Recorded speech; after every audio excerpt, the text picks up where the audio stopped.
यहाँ पर सवाल में कहा जा रहा है क्या के का मान हमको क्या करना है, निकालना है। के का मान निकालने के लिए कब कहा जा रहा है, जब कह रहा है कि समीकरण क्या हो, अनंत या अनगणत, है ना, अनगिनित क्या हो, हल हो। लेकिन उसका हल क्या हो रहा है, अनंत हो रहा है। तब जाके क्या कर रहा है हमें, के का मान निकालने के लिए। तो अनंत हल का फॉर्मूला क्या होता है, तो पहले तुम उसका मान लिख लेते हैं ना, लिखेंगे अतः ए वन का मान कितने है, के है। ए टू का मान कितने लिख देवे, 12, यही है ना। और बी वन का मान वाई का गुना जो होगा 3, और बी टू का मान क्या हो जाएगा, के है ना रे। और सी वन का मान कितना होगा, के -3, और सी टू का मान कितना हो जाएगा, के, है ना। क्या है अनंत, अनंत हल का क्या होता है सिंबल, A1 बटा A2, B1 बटा B2 बराबर C1 बटा C2, यही है ना फॉर्मूला।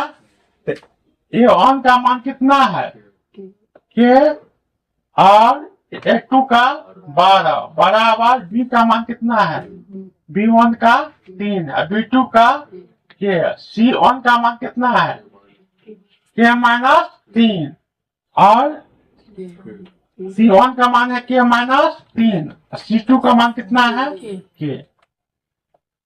आ गया।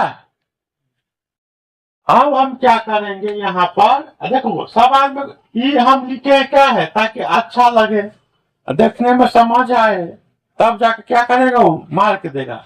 लेकिन हम ऐसा ही दिमाग में बैठा ले, समीकरण 1 और 2 का ऊपर नीचे लिख दिए, और देखो के बाटा में मान के चलो बीच में अपना मन से दिमाग में यहाँ पे एक रेकनिंग लिख दो, डैश बट्टा कर दियो, के बाटा कितना बचा है, 3 बट्टा, यहाँ पे बट्टा के माइनस के आ रहा है, समझ में आ रहा है ना। ऐसा अनंत हल का यही होता है सिंबल, A1 बट्टा A2 बराबर B1 बट्टा B2 बराबर C1 बट्टा C2।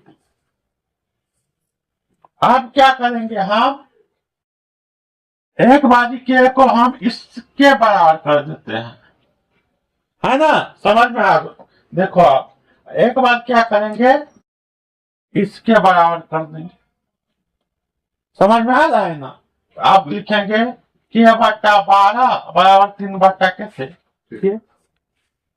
इसीलिए के का गुना होगा ना इधर जाकर, तिरछा गुना, तो के गुना है तो के स्क्वायर, और 12 36, के रूट अंडर 36, 36 का मान कितना होगा 6, इसीलिए के का मान कितना आ जाएगा, के का मान कितना आ जाएगा हमें 6, आ गया।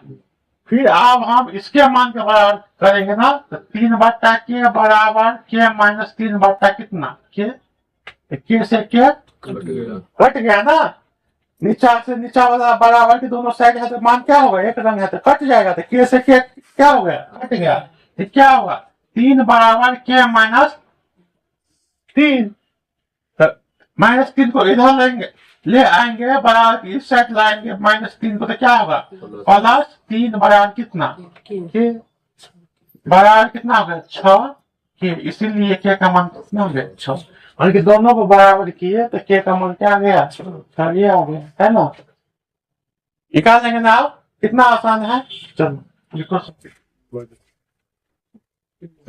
इसमें रूट कहाँ से लगा देंगे, रूट स्क्वायर है, जब के पर स्क्वायर है तो बराबर इस साइड ले जाता है तो क्या होता है, रूट चढ़ जाता है, रूल है ये बेसिक पढ़ में दिमाग खुला।